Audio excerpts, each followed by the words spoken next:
Hey guys, Ars again. Wala ba kayong mga kamay dyan guys? So welcome to my another vlog. Welcome to my another video. Guys, this time meron tayong another client build kung saan ito yung specifications na gagamitin niya.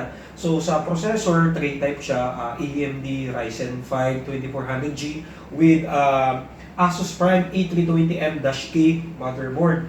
Then sa memory, XPG Gammix D30 DDR4 memory, 16GB na RAM na 3,000 MHz.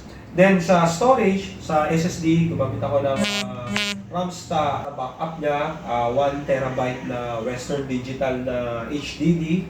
Then pagdating naman sa chassis, Keytech T5000 na tempered gaming chassis. Also meron siyang 4 na 120mm na LED fan, hindi siya controllable.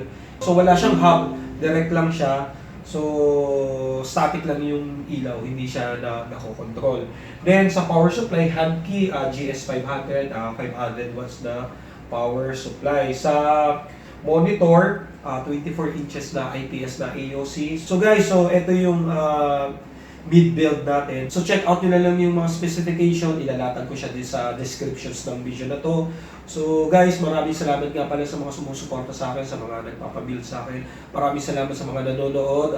Please like, share, and subscribe nyo lang yung channel ko. Pag may mga katanungan kayo, comment nyo lang sa video ko. So let's get it on guys. So samahan nyo ako, build natin itong PC natin, then benchmark ko.